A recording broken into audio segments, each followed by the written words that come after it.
Buah mangga, buah pepaya. Jusnya enak kalau disaring. Halo is people yang setia. Welcome back to Sharing.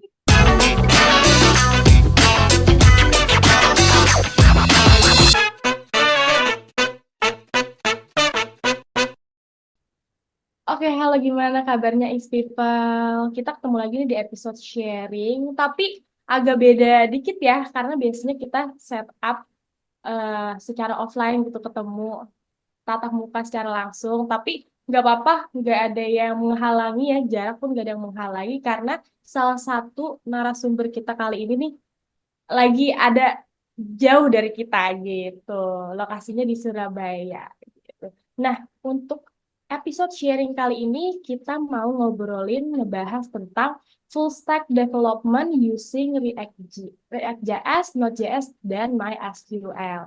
Langsung aja kita sambut ya narasumber kita kali ini yang udah ahli di bidang tersebut. Pak Rizal, gimana kabarnya Pak? Halo, apa kabar? Kabar saya baik. Alhamdulillah baik ya Pak. Sekarang lagi di mana nih Pak? Syutingnya di mana Pak? Sekarang posisi saya sedang ada di kota Surabaya, jadi karena Yaomi ada di Jakarta ya, kita ketemunya Iya, secara virtual meeting seperti ini ya. iya. Tapi nggak apa-apa ya Pak, karena kan zaman udah canggih pun nggak menghalangi komunikasi kita gitu ya. Cara It's komunikasi. okay, banyak solusi bisa kita dapatkan secara online pun bisa kita jalankan ya. Betul. Nah, Pak Rizal nih, kan aku pernah dengar, kita lagi ngomongin full stack development. Aku pernah dengar kalau full stack development itu kayak gabungan antara front end dan back end. Tapi kan karena udah ada teknologi kedua itu, Pak, kenapa per, kenapa muncul istilah full stack development itu? Kenapa digabung gitu, Pak? Padahal udah ada masing-masing gitu. Ya, Eh, kalau kita berkaca pada teknologi yang sedang berkembang, memang pada dasarnya dibagi menjadi dua ya, seperti dikatakan Yomi tadi, ada Hmm. front end dan juga back end. Itu semua memang bergantung pada kebutuhan. Misalkan kalau kita hanya ingin menampilkan suatu informasi, tentu saja itu pada bagian front end atau yang Hmm. lebih dekat dengan usernya. Akan tetapi kalau kita kebutuhannya adalah pengelolaan atau pengolahan data, maka itu yang terletak pada bagian back end.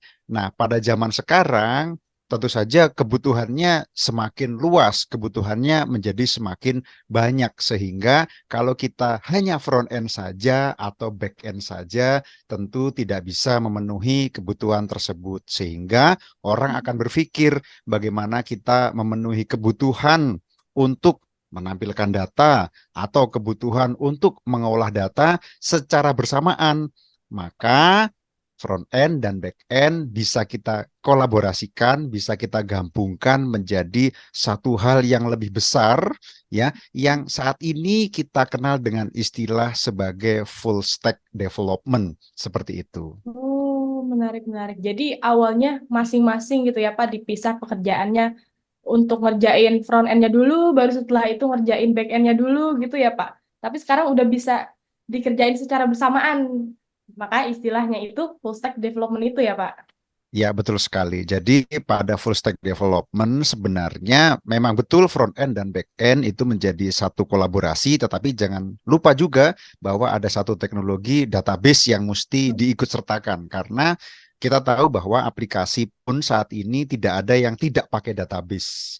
Nah, Hmm. jadi semua aplikasi pasti menggunakan database. Jadi full stack development itu untuk saat ini tentu saja dia gabungan antara front end, back end dan juga database. Walaupun mungkin pekerjaannya bisa dilakukan secara terpisah, tetapi pada akhirnya ketiga teknologi tersebut mesti dijadikan satu kesatuan utuh sehingga dari sisi depan, sisi belakang, apakah itu dari menampilkan data, mengolah data, semua bisa tercover menjadi satu tempat yang sama. Itulah full stack development. Oh, oke, oke. Tapi Pak, kan eh, front end, back end, terus dan database itu dulunya itu dikerjakan dengan misalkan satu orang ngerjain front end, satu orang ngerjain back end, terus nanti satu orang ngerjain database. Nah, dengan full stack development ini, misalkan tiga pekerjaan itu dilakukan sama satu orang. itu kenapa bisa? Apakah ada teknologi-teknologi canggih lagi nih Pak yang ngebantu untuk menyelesaikan tiga pekerjaan itu dengan cepat gitu?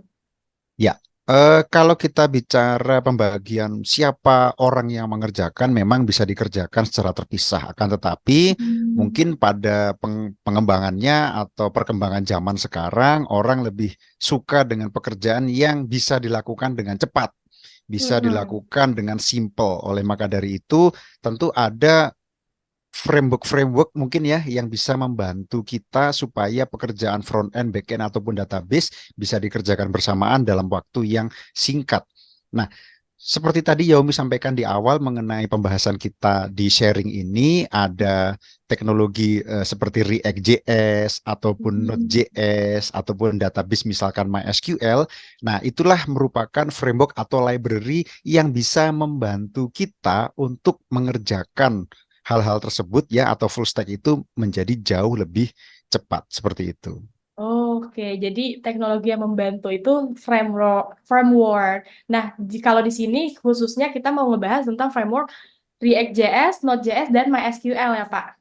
Nah, itu tuh dari masing-masing ketiga teknologi tersebut, perannya apa sih, Pak?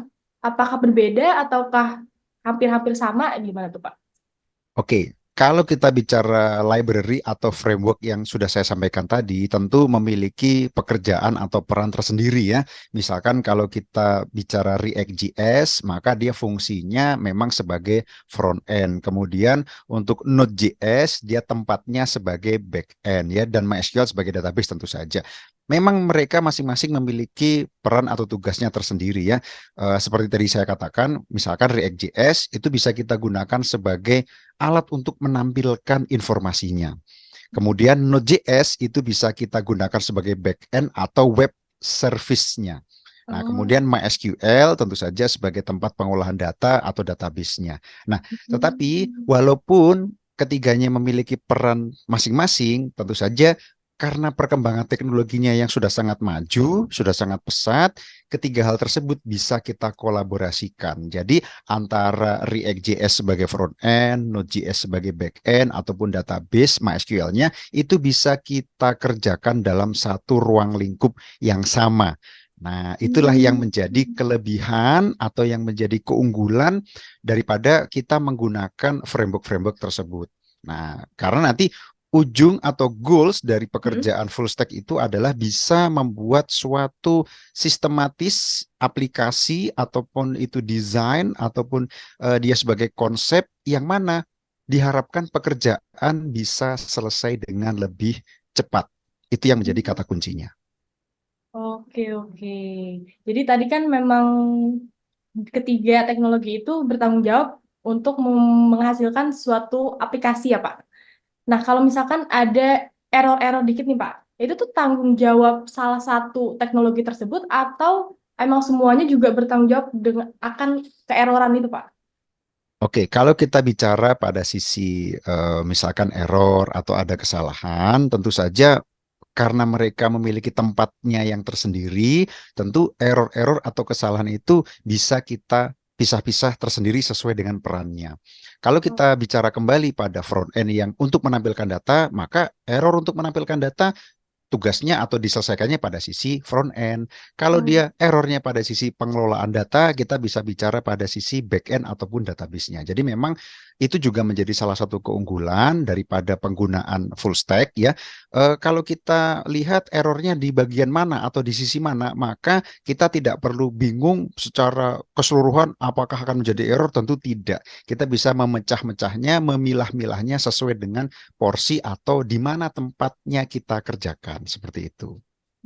Oke, oke. Walaupun kelihatannya memang berkesinambungan, tapi tetap aja ya Pak ada tanggung jawab dan perannya masing-masing ya. Tentu Gitu. saja karena dia memiliki tempat tersendiri gitu ya. Betul, Ice People. Nah, boleh nggak sih Pak diceritain sedikit cara kerja dari ketiga framework itu? Misalkan dari pertama kan yang front end itu React.js sebagai front end, nanti setelah setelah itu melakukan pekerjaan lewat back end menggunakan Node.js dan setelahnya itu baru ke MySQL itu gimana Pak? Oke, kalau kita bicara mekanismenya ya untuk misalkan workflow atau alur pekerjaannya, kita tahu bahwa kita mesti punya suatu web server terlebih dahulu. Kita di sini bicara sebagai web development ya. Jadi kita harus punya web server terlebih dahulu, di mana web server itu bisa kita buat menggunakan Node.js-nya. Jadi Node.js ini Oh. dia berperan sebagai web servernya. Web Mm, server itu apa? Kita tahu bahwa semua website yang ada di dunia ini pun harus memiliki suatu web server. Misalkan contoh yang lain kita tahu ada Apache, ada Nginx dan lain sebagainya. Nah, Node.js itu memiliki peran yang sama seperti Apache ataupun Nginx karena dia sebagai web server, tempat di mana kita meletakkan web kita. Oke ya, itu yang pertama adalah web servernya menggunakan mm, Node.js. Tetapi tidak hanya itu saja, kita tahu bahwa user-user kita kalau dia ingin ya mm, melihat aplikasi, melihat tampilannya, itu adalah peran dari front end-nya atau kita bisa menggunakan React.js-nya. Nah, maka tampilan yang nanti diwujudkan atau ditampilkan, dia dibuka menggunakan web browser, kita bisa menggunakan React.js-nya. Nah, si mm, React.js ini perannya dia untuk menampilkan data yang dilihat oleh user. Nah, mm, misalkan saya punya data, data tersimpan di mana? Tersimpan di suatu database. Database mm, tentu saja ada tempatnya. Di mana tempatnya database? Tempatnya ada di server. Nah, mm. jadi tadi kita punya web server, ada juga database servernya. Begitu Oke. data diolah oleh database server, kemudian diproses oleh web servernya, kemudian ditampilkan menggunakan front end atau React.js-nya. Nah, jadi kurang lebih mekanisme yang sederhana seperti itu. Mm, Masing-masing punya peran, tetapi dari ketiga teknologi itu saling berkolaborasi ya. Jadi ada tempat oh. untuk meletakkan web server, tempat untuk meletakkan database server, kemudian ditampilkan datanya menggunakan front end atau React.js misalkan seperti itu.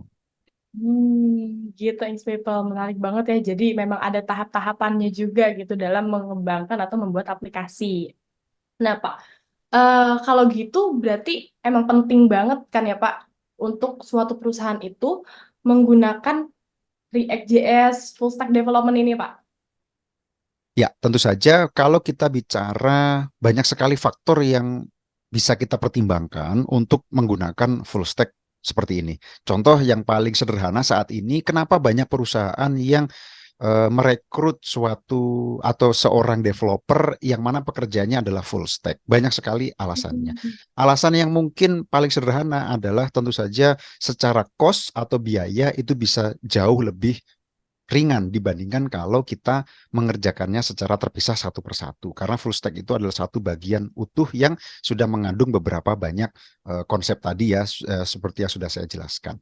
Memang itu yang menjadi alasan utamanya. Akan tetapi kita juga mesti tahu bahwa full stack itu kita tidak bisa membebankan satu orang saja yang mesti paham semuanya, mesti Hmm. harus menguasai secara menyeluruh. Tentu saja itu akan sangat berat karena kita tahu front end tidak hanya ada React tetapi ada framework Iya. atau library yang lain. Begitu juga dengan misalkan web services atau web servernya tidak hanya Node.js tapi ada teknologi yang lain ataupun database dengan produk-produk database yang banyak sekali, sehingga kita boleh menggunakan full stack, tetapi kita juga harus tahu sejauh mana beban atau pekerjaan yang akan dikerjakan oleh developer tersebut. Jadi memang ada sisi positifnya, ada juga sisi yang mungkin kekurangannya. Tetapi kalau kita bicara efisiensi, kita Mm-mm. bicara efektivitas, kita bicara beban cost. Nah, tentu saja full stack ini menjadi salah satu solusi yang ditawarkan sehingga pekerjaan yang saat ini bisa diselesaikan oleh developer menjadi jauh lebih cepat seperti itu. Betul, betul, betul. Jadi nggak cuma dari sisi cost-nya aja ya Pak dari perusahaan, cuma dari sisi waktu pengerjaannya juga sangat-sangat menguntungkan perusahaan gitu ya Pak. Jadi suatu pekerjaan bisa dilakukan secara cepat gitu, nggak secara manual lagi tahap front end dulu, back end dulu, baru langsung ke database-nya gitu ya Pak. Ya, Hmm, kurang lebih seperti itu. kurang lebih seperti itu ya. Nah, mungkin setelah setelah dikasih tahu nih Pak tentang full stack development ini, mungkin ins people yang nonton nih Pak, lagi nonton sharing kali ini mau dan tertarik untuk jadi full stack developer. Kira-kira Pak, kalau untuk jadi seorang full stack developer ini harus di background IT nggak sih, Pak? Harus Ya, berasal dari background IT atau bisa dari jurusan manapun gitu? oke. Kalau kita bicara penguasaan materi, tentu saja orang-orang IT akan jauh lebih mudah untuk mempelajarinya ya, karena memang kita tahu bahwa full stack development terdiri dari front end, back end ataupun database itu memang basicnya adalah IT. Akan tetapi karena sudah ada framework, sudah ada library yang mana itu akan mempermudah. Nah, akan mempermudah orang untuk belajar supaya dia lebih cepat belajarnya, sehingga tidak wajib seorang untuk belajar full stack harus dari background IT gitu ya. Karena itu tadi penggunaan framework, penggunaan library yang sudah sangat maju, sudah sangat mudah, tentu saja akan membuat orang menjadi jauh lebih mudah untuk belajar seperti itu. Oh, betul-betul. Jadi gitu Ings People, nggak perlu takut nih buat Ings People yang mungkin minder duluan karena nggak dari background IT, tapi mau belajar full stack development gitu. Nggak perlu ragu lagi, yang penting kita ada kemauan belajar ya Pak ya. Kalau masalah dari background IT atau enggak, itu kan cuma masalah start, waktu start kita belajarnya aja gitu ya Pak ya. Tentu saja. Jadi kita tidak perlu takut untuk belajar karena untuk belajar itu yang mesti dilakukan adalah langkah pertama dulu ya. Betul, itu Ins People. Nah, kalau kita ngomongin skillnya, Pak, apa aja sih skill atau kemampuan yang harus ada sebagai seorang full stack developer? Ya, untuk saat ini full stack developer itu tidak terbatas kepada misalkan website saja. Tapi saat ini selain website kita juga bisa menggunakan full stack itu untuk aplikasi yang berbasis mobile ataupun aplikasi yang berbasis desktop dan lain sebagainya. Sehingga kalau kita bicara skill apa yang mesti dikuasai atau dimiliki sebagai seorang full stack developer, tentu cukup banyak memang ya. Misalkan kalau kita bicara dari sisi webnya, tentu saja penguasaan pada HTML, Hmm. CSS, JavaScript itu menjadi mandatori atau wajib untuk dikuasai, gitu ya. Hmm. Kemudian ada beberapa, karena sudah ada beberapa framework-framework yang membantu kita, tentu tidak menjadi sulit ya, justru menjadi lebih mudah karena kita bisa menggunakan berbagai macam framework gitu ya. Kalau dari sisi misalkan mobile yang saya katakan tadi, saat ini juga sudah ada framework atau library yang sangat luar biasa canggih dan luar biasa membantu kita. Ya, dari penggunaan framework-framework itulah seharusnya kita bisa menguasai banyak materi gitu ya, sehingga Hmm. tapi tidak perlu semua materi kita kuasai, tapi kita mesti belajar yang sifatnya mandatori itu tadi ya. Misalkan tadi sudah saya sebutkan HTML, CSS, JS itu menjadi mandatori atau wajib ya. Lalu yang lain-lain seperti JavaScript itu juga sekarang menjadi wajib untuk dikuasai. Kenapa? Karena framework dan library untuk full stack Hmm. rata-rata menggunakan bahasa pemrogramannya adalah JavaScript. Oh, JavaScript, oke, Betul Pak. sekali. Hmm. Hmm.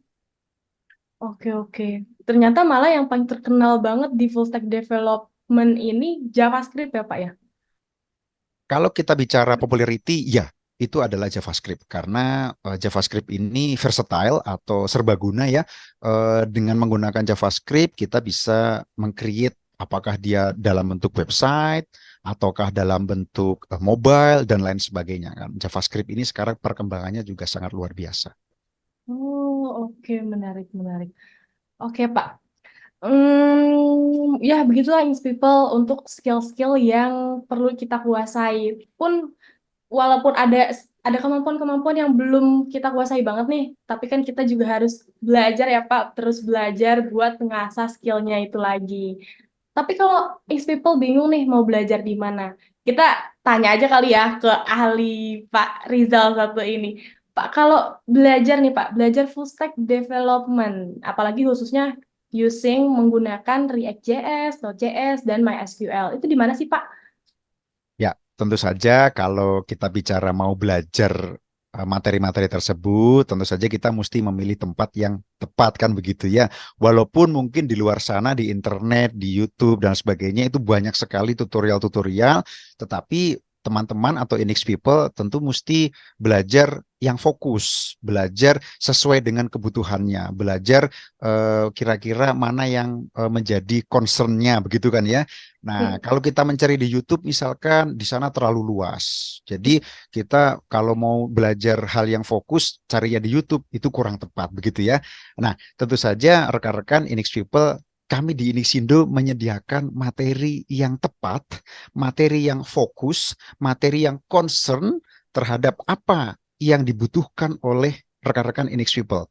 Misalkan kalau memang ingin membuat suatu aplikasi full stack menggunakan React, tentu saja di Inixindo kami menyediakan hal tersebut. Apakah mungkin web servernya bisa dibangun dengan Node.js? Tentu saja kami di Inixindo juga menyediakannya. Sehingga Inixindo menjadi tempat yang sangat tepat untuk belajar full stack development, terutama apabila kita punya concern terhadap React.js, Node.js, ataupun MySQL. Betul banget, thanks people. Wah, udah lengkap banget nih tadi yang udah dibilangin sama Pak Rizal ini. Untuk kalau yang ngajar ya Pak, instruktur untuk materi full stack development ini juga Pak Rizal sendiri ya? Ya, tentu saja nanti untuk materi full stack development ini yang akan menjadi instruktur atau pengajarnya adalah dengan saya sendiri. Nah, betul, Inks People. Jadi kalau ada yang tertarik nih setelah nonton ini, nah kita bakal ketemu lagi nih dengan Pak Rizal di training full stack development ini di Inixindo. Jadi jangan ragu-ragu lagi buat training di Inixindo. Kapan lagi gitu kan ya Pak ya. Tuh. Nah, terima kasih banyak Pak Rizal atas kesempatan waktunya nih udah meluangkan waktu yang sangat-sangat ini ya, sangat-sangat mungkin kalau kesibukan Pak Rizal lagi sibuk terus udah meluangkan waktunya. Terima kasih banyak Pak. Jadi apalagi udah nge-share ilmu-ilmu yang bermanfaat banget nih buat Ings people di luar sana terkait full stack development using React.js, Node.js, and MySQL. Oke, terima kasih Pak Rizal. Jadi segitu dulu aja episode sharing kali ini.